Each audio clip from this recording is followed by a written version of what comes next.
1212 Radio Culture. Yes, indeed, Radio Culture on the sabbatical man and groundation born right now. This is a special edition on Groundation today. Today, we're going to be paying tribute to our beloved departed sister, Empress Mwassa Thompson.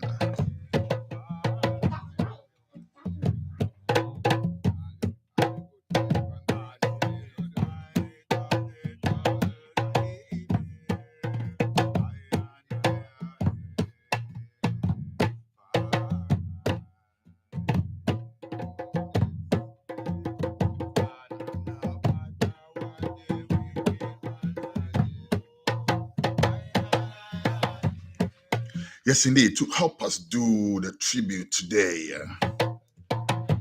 First of all, let me say this. Empress Mwassa Thompson was a strong empress. And you can tell that by the tributes that's pouring out to her memory on social media after her unfortunate departure.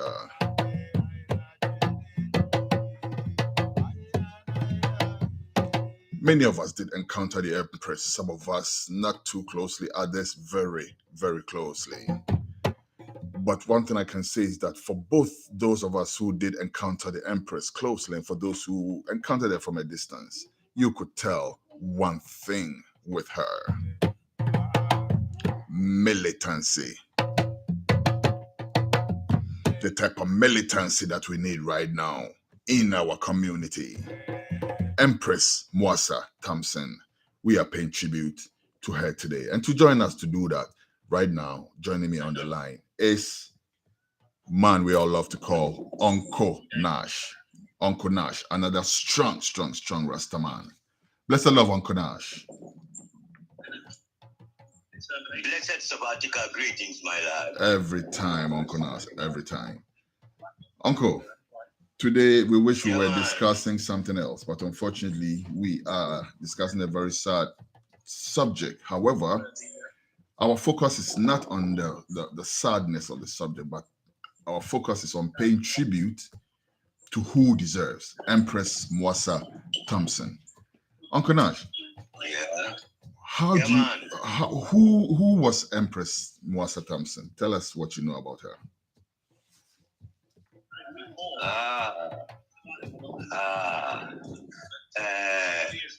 With much respect to her name, Mwassa Thompson was one sister.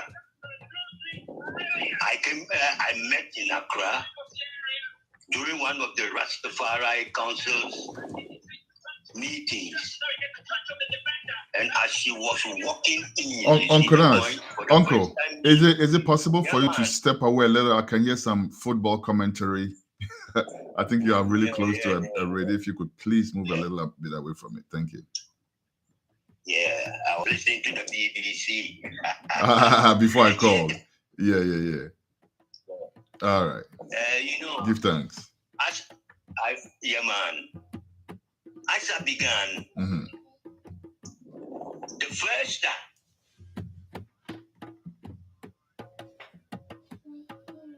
Hello? I met somewhere around about 2010, the Rastafari Council was having a general meeting. And trust me, as she stepped in and the way she was walking, her strides looked like a conquering lion, He started by mentioning the word militancy. And you could see the way she was walking and coming in. We all stood up because it's been announced to us by Daddy Bosco that she was coming to the meeting for the first time. From UK on a one-way ticket back home to Africa. She repatriated, I think, 2006. She repatriated to Ghana. And then she came in. She introduced herself. And trust me, her voice, and the seriousness, got me attracted to her. She was like a magnet. I just got attracted to her immediately because I could see the seriousness in his talk. And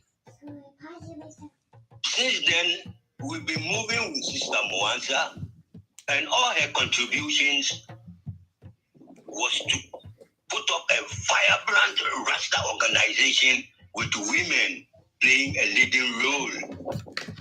You see the point? You hear that? Leave the women alone, sitting, and then only decisions coming from men. That was something the women too can do. Mm-hmm. She was quickly supported by, unfortunately, one late Empress, Black Madonna. We remember her too. Yeah. Yes. She also stayed around where the late Divine Warrior, that's how I call her, Divine Warrior, Mwassa, stayed at the Aquapim there. She has also passed. So the two of them became like a pair of scissors, you see the point? Mm-hmm.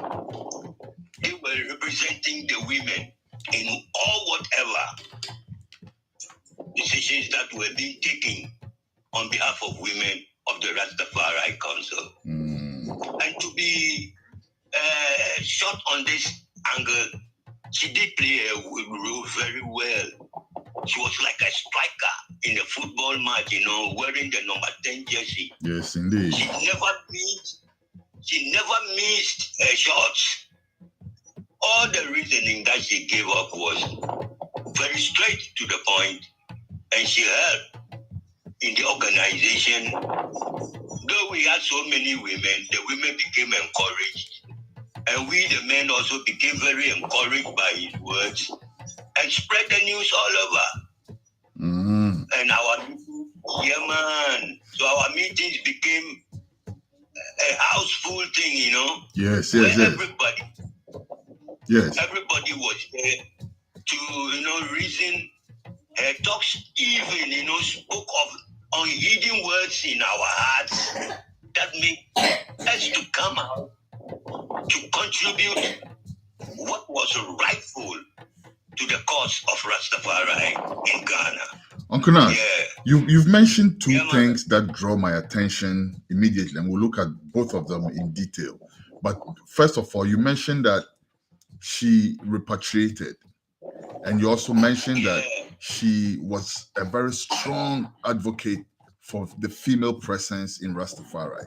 We all know that Rastafari, especially in Ghana, when it comes to Rastafari, a lot of people see it as a male thing. We don't see too many empresses. We only see more of the men, right? But here comes a woman who stands up and, like you said, actually brings the men along with her. She was a very strong woman in that area, wasn't she? Look, I said it was, to me, I saw her like a magnet. All the words she said sank well with everybody, whether you the man or you the woman there. All her contributions sank well with everybody. Yep. You see the point? Yeah. So we took her for serious and for real. That even because of her contributions, we never missed meetings.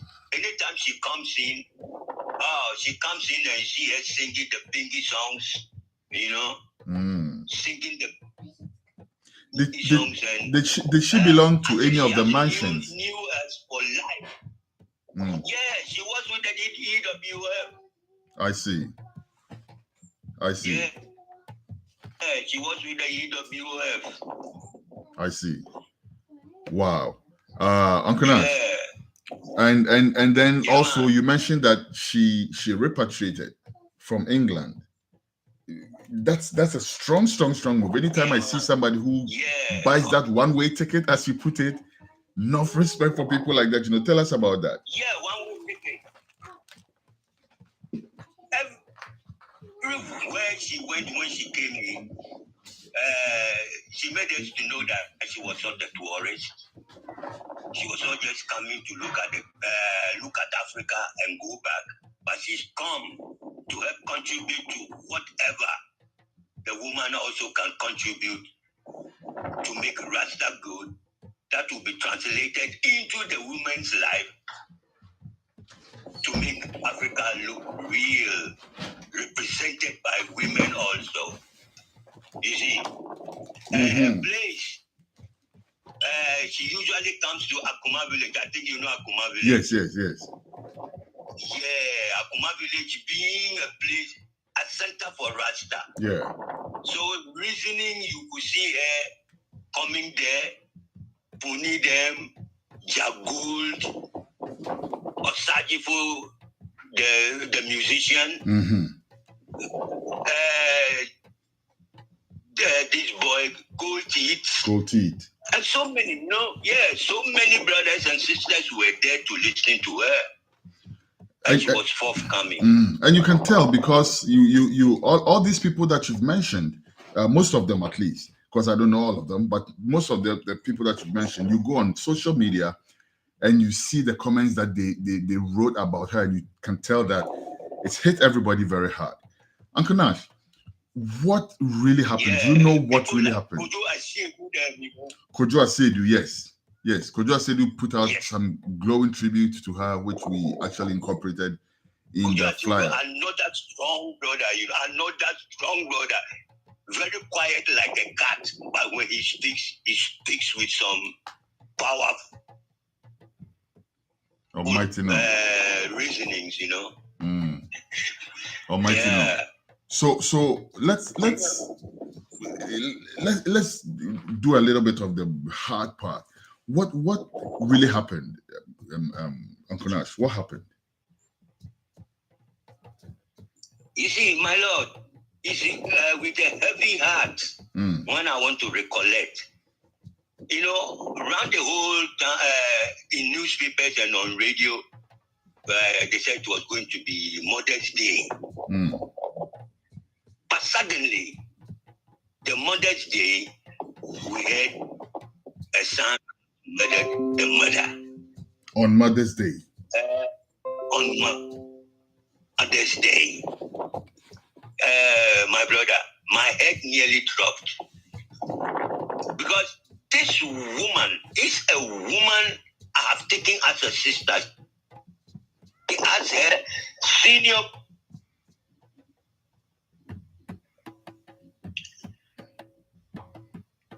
Hello, Uncle.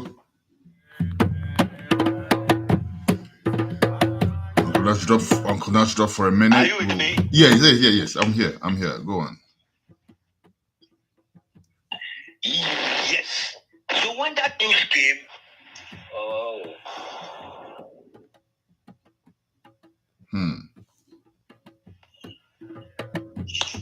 So when that news came, for heaven's sake,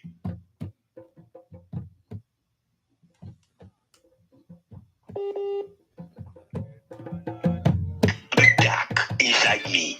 So I started, I saw it on our platform, the Rastafari Council platform. And I was lost. I was really lost.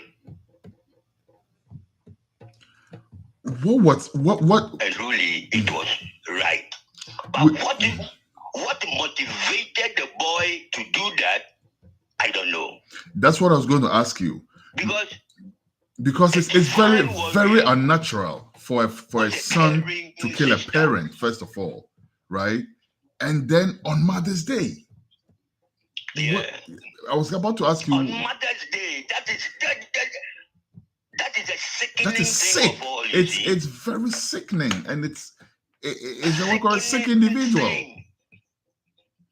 And it's not like we're talking about someone who was mean and wicked, and we are talking about Empress Mwassa Thompson, somebody that everybody who is not even related directly to her so admires. What could have happened? I wonder. I don't know. But here is the case. Anytime Mwanta comes to town, she is in a hurry to go back to the house you know, Obusomase in the Kwapim side there, up the mountains. She was in a hurry to go home because he said, hey, I've left my children there. Let me go back and see if I can get some food for them. You see? So, for us to hear that this and that and that and that, and not by anybody else, by her own child, I got lost. I got lost. I shed tears all over that day. That day, I switched off my phone. Because calls that started coming to me, you know, Awolipa people knew me to be one very close to her. And that's one thing too that I must mention over here. Some 6 years ago, me and Mwassa, original Rascal, we were chosen from the Rastafari Council to form the Mpese Royal Family, the Traditional Council, recognizing what Rasta is to society, made a stool for the brothers and sisters in the diaspora. You see the point? So, me, original Rascolby, and the divine warrior, Empress Mwassa, we were all called, we were enshrined according to tradition.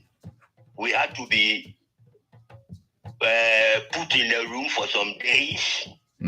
After all customary rites have been performed, we were adored as royals. So we are like the traditional chiefs of Accra. And see what Jah will do. She's already a warrior. Yeah. And she was made a chief warrior, the female chief warrior of the Mpese. That's amazing. Who facilitated that? Who facilitated that? The traditional chiefs of Accra. Led by who? Led by who? Because I want us to give special tribute to who has the vision to do that, right? Because you know there's a lot of work even on the side of the government to welcome our stolen brethren and sisters back home. Now, for a royal to go all the way to actually institute something like that is very commendable. I think we'll talk about that another day. But let's stay on Empress Mwassa. Let me just mention. Yes. Let me mention one name. Yes, please. Ni Osabu Akwe the First. I see. Ni Osabu Akwe the First. Enough respect. The chief of Soweto in Accra. I see. He muted this idea and saw to it that everything went into fruition. So we had this man, Ni Aye, Congo the First.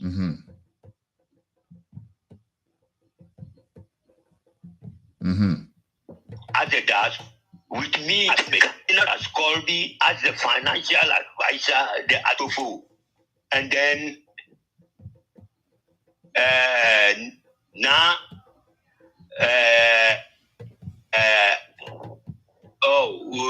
the Ghanaian is but Mwassa. Now Ayoko, yes. Now Ayoko the First in Mpese. That was her name. That was her stool name. Na Ayoko Mpese the First. That's we're all put into it. The first, yes. So we were enshrined on the 28th of October, 6 years ago. And it will be interesting to know that Gramps Morgan was part of it. Luciano was part of it. Wow. Teddy Bradshaw has passed away. You see? So that's the diaspora. If I want to mention all names, it will be very long. Yeah. with Kojo Esiedu as our royal secretary. You know, we have so many people. If I want to mention names, we'll go. But I think I've given you the salient names that were involved in the ceremony. From the council, from the Rastafari Council to be enshrined as.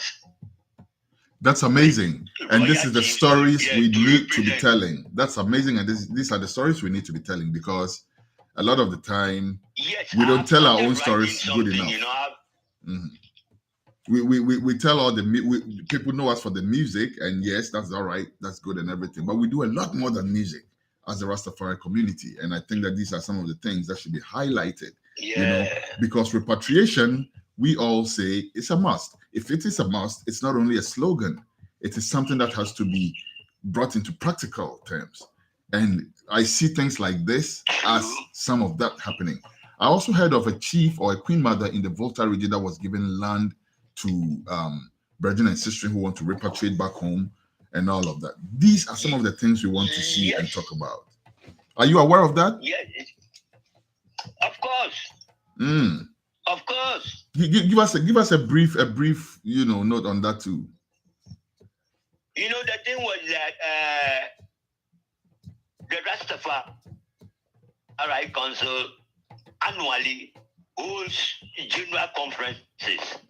First, we were holding it in Accra, but we decided now we spread it around all the regional centers. We went to Kumasi, Takoradi, Koforidua, and when we went to the Volta region, and contributions that the Queen Mother sat within the conference to hear, softened her heart, that she said, no, I must give part of our lands to them, you see. And already, Empress is a link with all the chiefs. As far as we've been enshrined as chiefs, our message was that we were to send messages to all chiefs around the whole country that this is the program, and that when the brothers come, not all will love to be in Accra. You know, Gabi was saying we should leave the city and get into the hinterlands. And many will come. They will need lands to do farming or some project that they have. That was the main idea of Neo Sabu Akwe for doing this. And it was not good for the brothers in the diaspora coming to high hotels and walk in town as if nobody cares. Exactly. He told us after all, they are going back home. So how are we welcoming them? If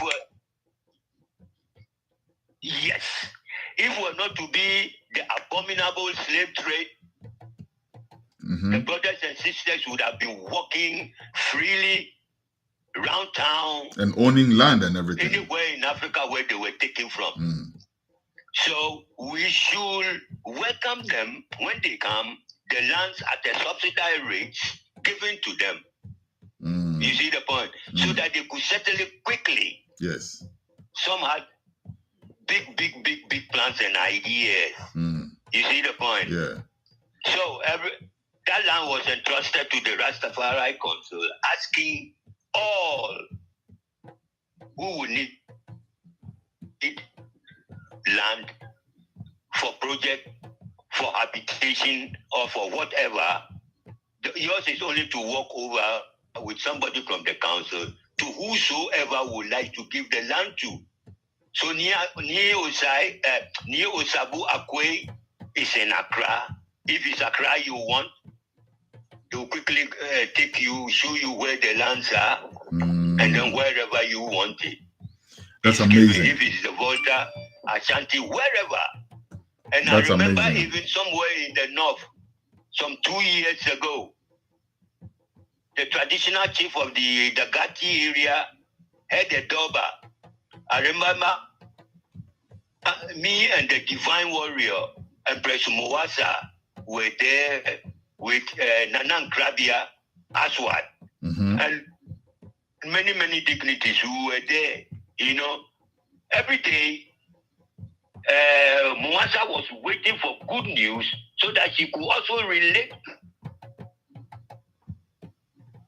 to a repatriation, one-way ticket back to Africa, as Marcus Garvey, the Mosaic, the honorable man himself, said one day, in which it's a cornerstone in the thinking of all Rasta and all blacks in the diaspora. See, Uncle Nash, let's turn our attention back on the divine warrior, as you call her. Not that we ever left. That's how I call it. Yes, everything we said still ties in with her because it's just exploring some of the work that she did. Apart from her association, I don't want to use the word. Go ahead. I say what I wanted to say. I don't want to use that word late. I'm an African, and I believe, though you are gone, your spirit still is with us. So all what I'm saying, if I go against her, she will never forgive me where she is. So I have to speak the truth about whatever I know of her. Yes. And she stood for the right, you know. She was a pillar of resistance. She always dealt with the truth and rights. So I can't represent her in a different way at all. Is it true she had 10 children? She had 9. 9, not 10.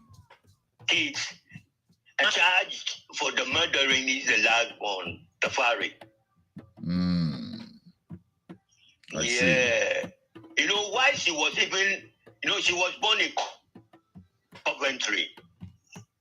She was born in Coventry, I think, she is a July, a Judah born. She was born Judah. on the 3rd of, she was born on the 3rd of July, 1963. Wow. Yeah. The mother was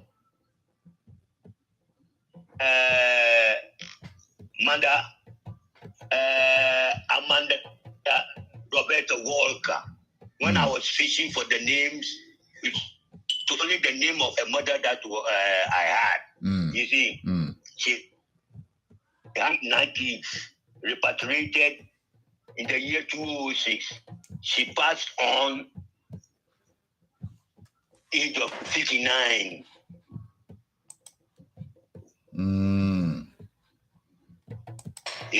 Yeah. So you said that the last one, her last born, is the one who committed the heinous crime, or is alleged to have committed the heinous crime. How old is this? Committed the crime. Yes. How old is he? He will be in his late 20s.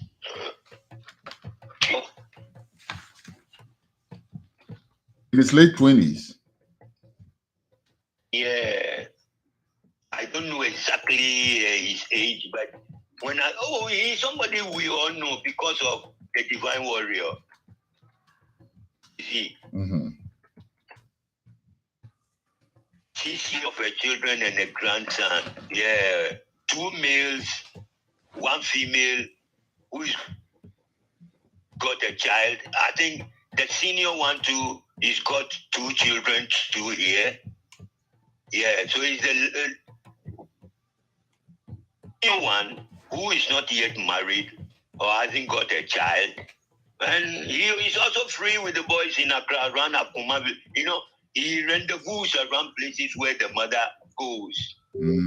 So, in all what he does, he comes to Akuma village to come and take a breather and sit down with brothers to think. You see the point? Yeah.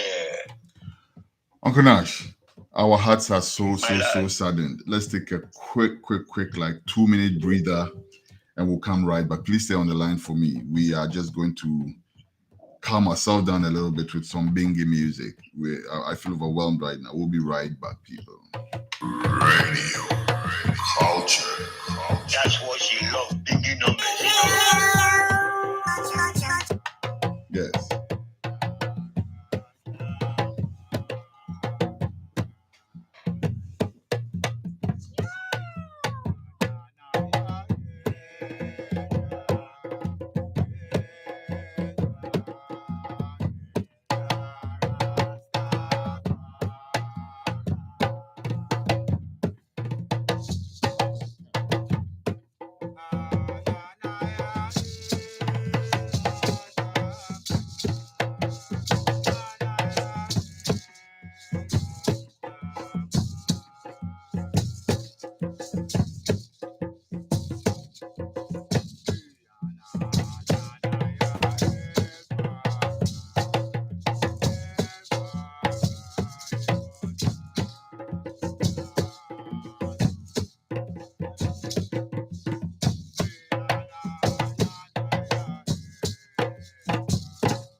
Yes, indeed, still on the case for the beloved departed Empress Mwassa Thompson.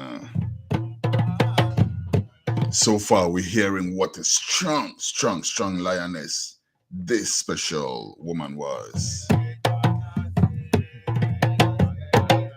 And some of us really need not be reminded who she was. Some of us saw her works. We're trying to connect to France, where we will get some more testimony on this beloved Empress. Please take and stay. Enjoy some bingy music. We'll be right back.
1212 Radio Culture. Yes, indeed. We are now joined by another really strong Empress. Foundation, Rasta woman. Empress Natika. Blessed love, Empress. Blessed love, greetings and love to the house. Glad to hear from you again, Rasquisi. I've been on this back for a long time. Yes, it's been a while, and yeah, we'll talk about that later. You know, there's a whole lot of work to do, right. But yes, we're really happy that at long last we've been able to hold you down. You are a very busy Empress. You're not easy to get like that. Right, but you see, Sister Mwassa was a sister that I've known from a long time. The first time I went and visited her, it was nostalgic. Maybe 94, 95, we went to her house. I drove with a sister. Or London somewhere. I was young. And I went to the sister who had a big family of Rasta children. And I was impressed. She talked with a lot of, she talked strongly. I was just a young teenager and she was already a mom of 7 children. So she has 9 children, many grandchildren. I know only of her children, the one in Ghana, or the one that I spent the most time with. We repatriated at the time where it was really strong as a sister to come home by yourself, your children, and try to build relationships.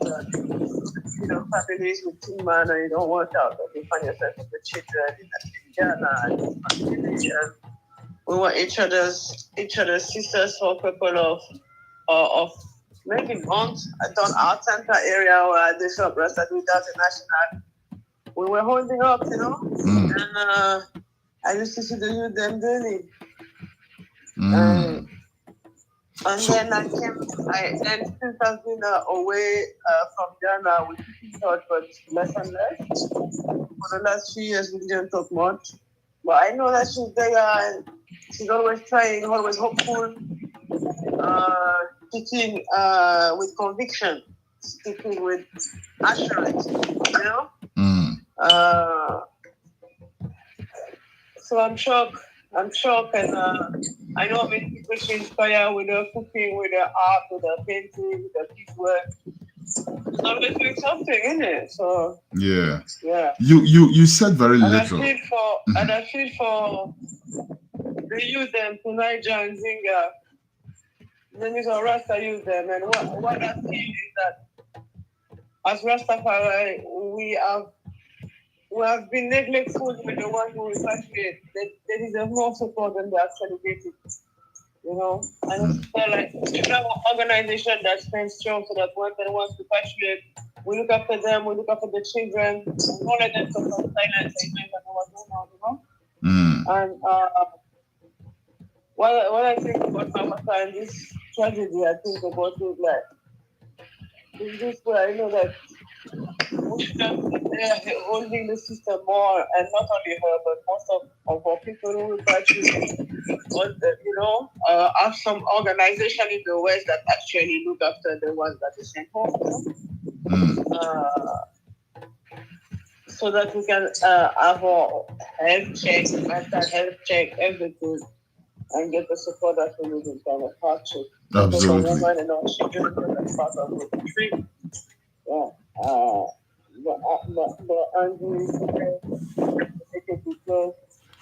Empress, your line is kind of fading. Are you walking or something? This. No, I'm home. I'm sitting down. I'm not going nowhere. All right.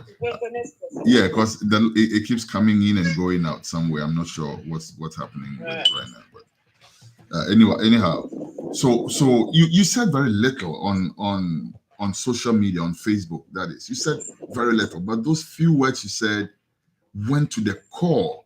I feel like of all the tributes that I've read about the Empress, yours stood out.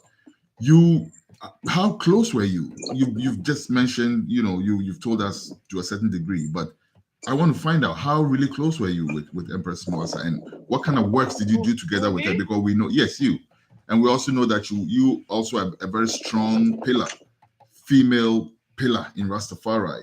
So you must have done some works together. Can you tell us about some of that?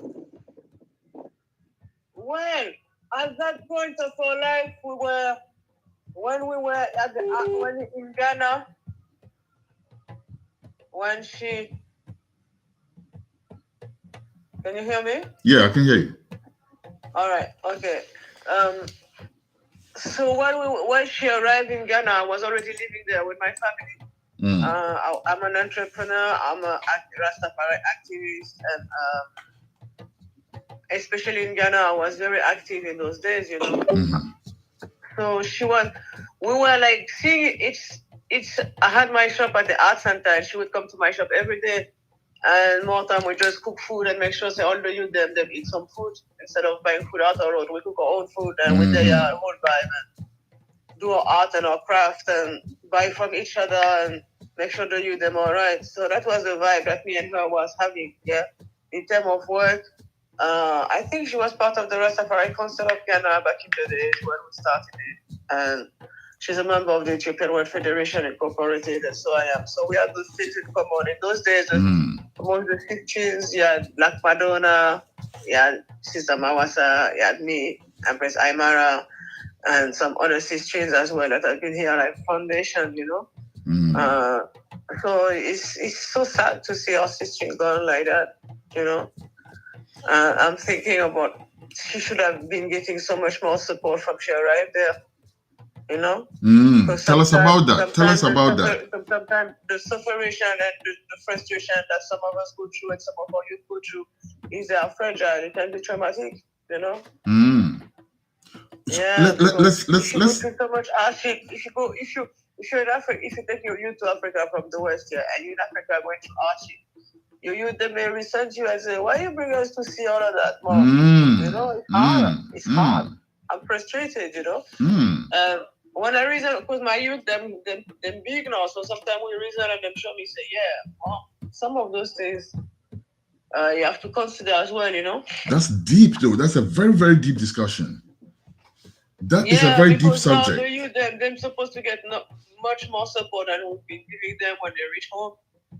And it's not for, and it takes some cooperation and actually dealing with repatriation, not just once getting their bag and leaving because they're enough. But when they arrive, who is here to embrace them and make sure that they're safe, that the youth them get training, housing, employment, decent relationship, you know? Yeah. Business partnership, or all of those things for us to thrive. We're just not organized that kind of way. So that's the depth of. So we don't know what consequences it can have once we neglect our children and we neglect our women, you know, and we don't. Do you know if this because we've been told that her own son is alleged to have taken her life. Do you know if this issue that you just mentioned had a part to play in that? I don't know. I'm not qualified to speak because I have been away from Ghana for 13 years. We're talking about a sister I used to see her every day for 13 years, maybe 13 years ago for 6 months. And we've been in the same community for years, so we know of each other, we like each other, but we're not working that close anymore, you know? Yeah. So I don't know what happened to the youth. I've not been in touch with them more than so. Throughout the years, I know them there. I talk with them maybe once a year or something, but we're not that close for me to know the fullness. So I'm not in a position to comment. To mention that. I have so much that's understandable. That's understandable. One of us said that, you know.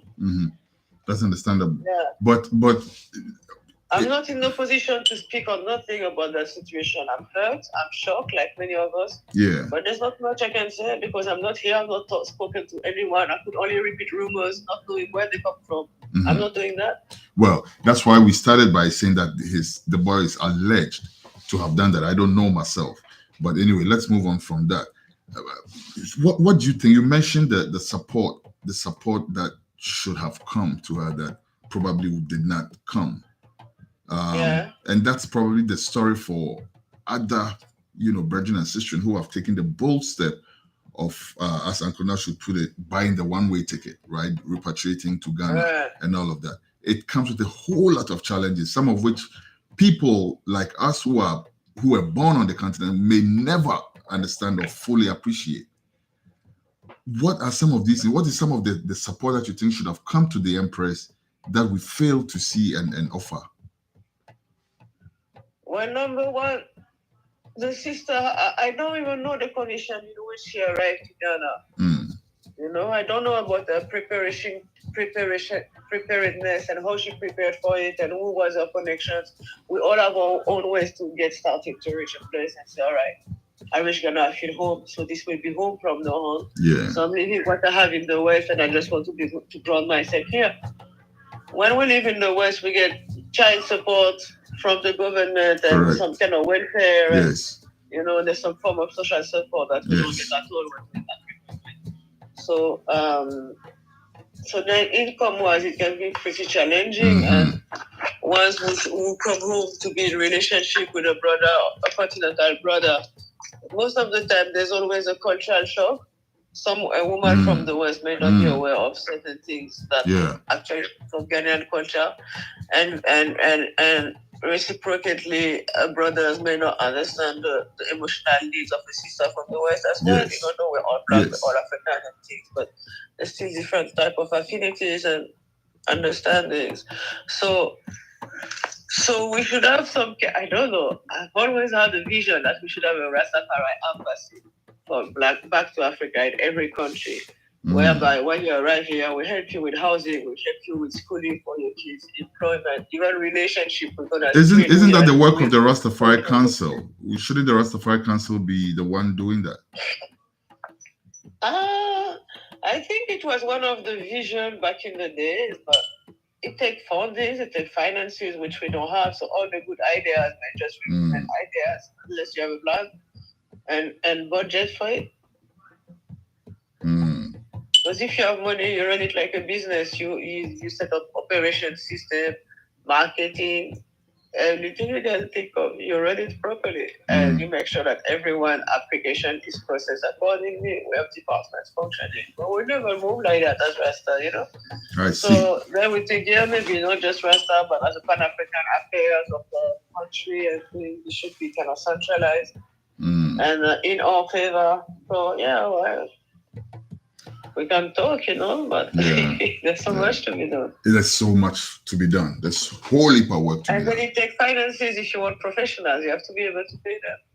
So it takes absolutely. But of all these, I think really and truly, the biggest issue, as I see it from the discussion we just had, is the one of the youths, the kids, taking them from an environment that they were born in, they feel comfortable with, they have acclimatized to, they have certain comforts, and then all of a sudden you yank them from that and bring them home to a place where these things may not be there. It's not easy. The youth may not be on the same page with you, right? They may not understand the intricacies of repatriation and the history of your past and all of that, which prompts you to take that bold step. They may only look at it on the surface, and then they may be very upset with you. That's a very deep discussion. Yeah, so in my opinion, the younger you bring your children, the faster they will make some newborns in it. So this is one of the things, and also one of the reasons when I established my company, Rasta International in Ghana.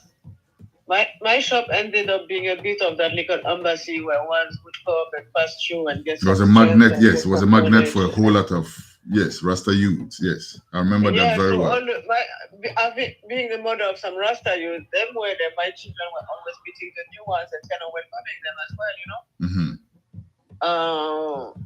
And once I left, I don't feel like that gap was bridged again, you know, because we used to organize the Nyabingi gatherings. Yeah. So that was like family-friendly Rasta events where the children have place to roam about and play football and have fun. Yeah. And we would be cooking our natural food and beat our drum, and there was no gate fees for it. We kept it for a couple of years with me and my former partner, and made sure that all the youth, they get to interact, and the sisters, they get to meet each other as well in an environment where they felt comfortable and safe. So creating a safe space for Rasta was really essential back in those days. to answer that social needs of meeting like-minded people and, you know, meeting ones from the diasporas, meeting ones who are born and continental, you know. So it's a place where we can unite with one Rastafari as our art, you know. So that was beautiful. And I still trod on them kind of vibes, you know, but the youth them, they didn't get to see that afterwards much. And then nobody youth them went back to the West, so it's been scattered in it. We got scattered, so maybe the youth they didn't get. They've not been getting as much love and support as I wish I could have been giving them myself personally. Yeah. So I can't talk on behalf of other people. I'm thinking, well, since those years, yeah. Empress Natika, I wish we had got you on the chat earlier, and I also wish we had more time. But you know what? Today is a tribute to the beloved departed Empress Mwassa. However, it's bringing out issues which we need to look at for the welfare of those here now. So we'll get back to you definitely, you know, in the coming Sabbats on Groundation, and then we will be talking about some of these issues. We know you are a bank of knowledge, roots, and culture, and above all, militancy also. And we think that you should share that with us. So we'll be coming to you again and again. But right now, our time has run out. Thank you very much. Appreciated and honored. Yes.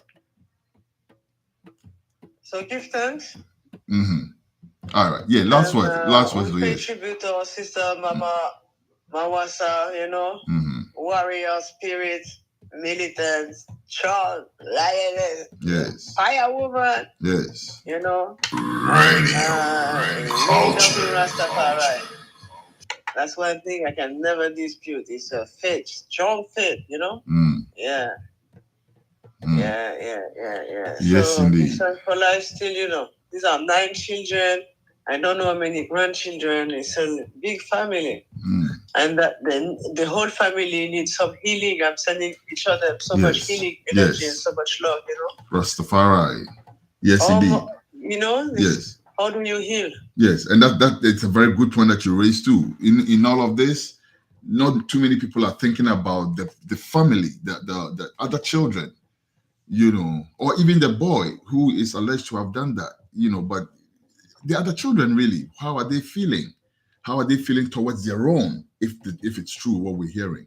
Well, right now I want to send some love to Niger and to Zinga. Yes, yes. To you that are grounded with, you know.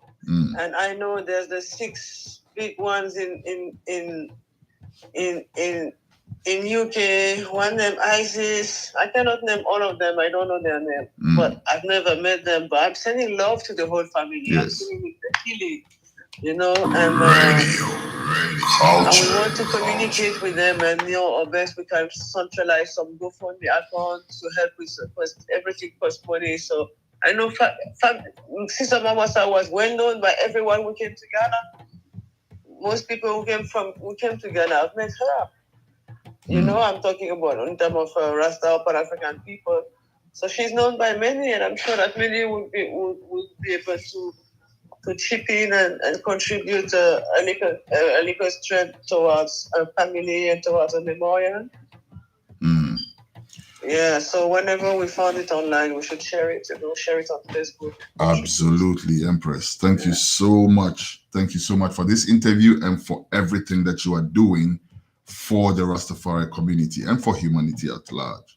We do thank you very much. Thanks.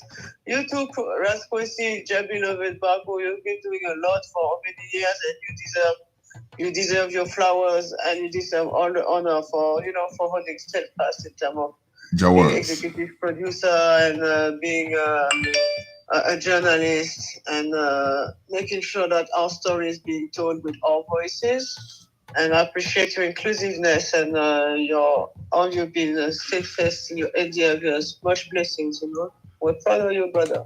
Give thanks, Empress. Really appreciate the compliment. Jawad, you are deal with, you know. And Uncle Nash, thank you very much. Oh, Uncle Nash is actually trying to get on, but the time is out right now. We will be Uncle Nash. Let's have Uncle Nash. Let's have Uncle Nash. I think he needs to say some last. Uncle Nash. Uncle Nash, sorry we dropped you at some point, and we're just about wrapping up. So we'll just give you a few minutes to say your last words. I'm sorry that we the line tripped at some point and dropped you off the system. Any last words before we go? Yeah. All what I would say is she led a very meaningful life. Mm-hmm. Truly, she led a very meaningful life over here with us. And she really stood for truth and rights. Yeah. She hated what she doesn't want is chauvinism. You see the point? Yeah. Male chauvinism. Yes. Because she was saying that, or she had the belief that when men all the time talk, they don't represent the woman very well. And as Jack created man and woman, he didn't say the man should come and overrule the woman in decision making. Yes. So she made sure that she spoke, and that if we keep the women quiet, that is why we will see the African woman all the time gossiping, because we don't allow them to speak their hearts out. So she was here to open that page down. That is deep, Uncle Nash. The reason why the African woman is always gossiping is because we don't give them the freedom to speak. Men don't allow them to speak their mind. Yeah. And she didn't want that at all. You see the point? Yeah. And her life, I'm glad Empress Natika came. She was Black Madonna and the Divine Warrior were like 10,000 loudspeakers that were, echoing the stance of women. Because when you are hungry, it's the woman who cooks for you. Yes. So why can't you let the woman also speak? You see the point? So and the thing is, for me as a man, Uncle Nash, let me quickly chip in one thing. For me as a man, right? One thing that what makes me support causes like that is that you have never given birth before as a man. You've never had your menstrual cycle before as a man, and things like that. So you cannot possibly speak entirely for the woman. The woman needs to speak for herself because she experiences things that you, the man, never experiences, and therefore cannot possibly take decisions on that for her. That's just how I feel. Please finish up. I grew up with my mother. See the point? I grew up with my mother. And all what I learned from my childhood was not from my father, but from my mother, how to bath, even how to wash my hands to eat, how to keep myself tidy. Small advice all came from my mother. My father goes to work, and whatever happens in the house, only Jah know. My mother was able to contain me. My mother also had 9 children. You see, my mother contained me. And you see, all what I learned in life from the beginning came from a woman. So when Empress Mwassa speaks, you hear the voice of your mother. I hear the voice of my mother talking. And I was somebody who loved to make the woman talk. You see the point? Yeah, man. So even when we are at the meeting and she's talking, I say, yes, this is my mother talking. Nice. Sweet darling, go on. Sweetheart, go on. Because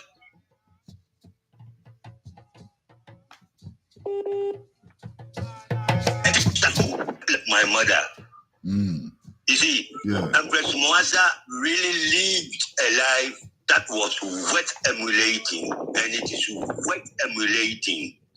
She did her best. She did her best. Yes. Uncle Nash. To represent, yeah, man. We do thank you very much. Next week, we will be back on Groundation on a different tangent. And please keep your door open because we will be coming to you again and again and again. You, Uncle Nash, together with some others, are the Rastafari elders of today. You are the foundations. You are the ones who are going to teach the coming youth, especially in a time where there's so much confusion, about what Rastafari even is and all the distractions and the diverse doctrine. So we'll definitely be coming to you again and again on Sabbats like this, on Groundation, and on different subjects. But we do thank you today for joining us to pay tribute to the memory of, and she has a new nickname now, at least to me, the divine warrior, Empress Mwassa Thompson. Thank you very much, Uncle Nash. All right. Yeah, can I come in before you? Yes. Okay, all right. Quick one, 1 minute. Yes. I want to have a voice clip of our discussion, Okay. Because many have not listened, so that I can send it to all members of the Rastafari Council and the Empress Royal family. Also to yes.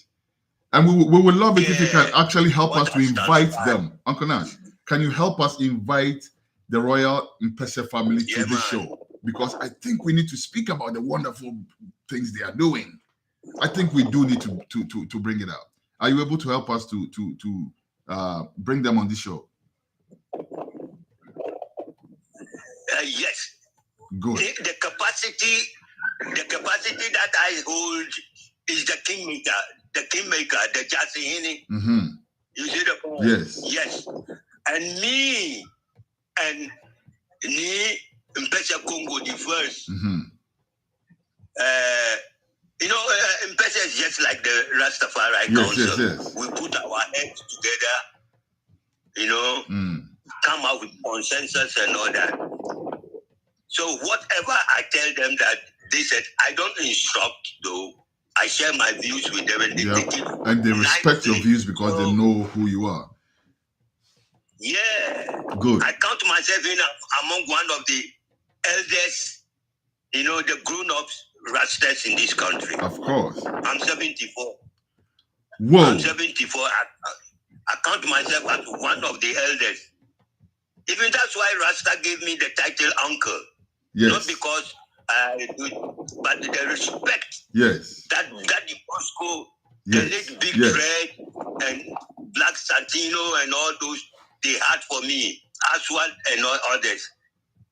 We do respect our elders, and especially those who have lived a life worth of emulating. And that's why people, including myself, call you Uncle Nash. But you know what? I don't call you Uncle Nash. I call you Uncle Nash. That's Uncle Nash. Yes. Uncle, thank you very much. Next week, we'll be back on Groundation with another subject. Blessed love, Uncle Nash. I'm grateful, my lad. Every time. And I'll send you that link. Please look forward for it. I'll send you the link so you can share it. One love. Just keep the soul of our beloved departed Empress Mwassa. Every time. That's important. In Mount Zion. Sata Masagana. Thank you. Yeah. Yeah.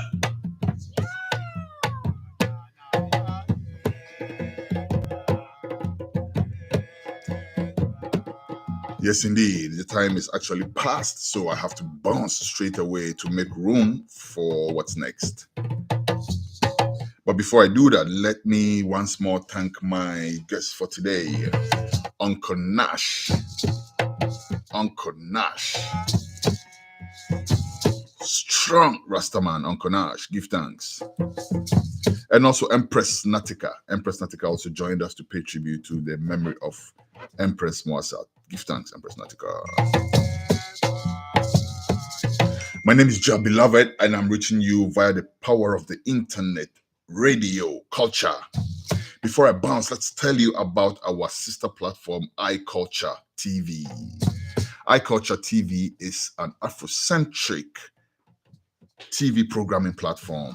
What we bring you is 24/7 programming of Black content, from politics through sports to entertainment, everything, music, everything. Go there on iCulture TV. How do you access iCulture TV? The app will be out very soon so that you can reach it very easily. But till then, right now, what you can do is you can go to www.ghnewsnow.com. Once you're there, go in the menu, click down and click on iCulture TV. It's as simple as that. Once more, it's www.ghnewsnow.com. GHNEWSNOW.com. Click on the home menu, and as it drops down, click on iCulture TV, and you are on iCulture TV. Alternatively, if you live in places like France, England, Europe, America, Canada, places where they have Roku, you can simply go on Roku and search iCulture TV. iCulture is spelled IKULCHA. IKULCHA space TV. iCulture TV. Radio Culture is our sister platform. iCulture TV is a sister platform for Radio Culture, and it brings you Black Afrocentric content. My name is Ja, beloved. I'm out like a light. I'll see you tomorrow on Reggae Reverbs. We will be talking to the organizers of the first Ghana Reggae Dancehall Awards. See you tomorrow. Blessed love.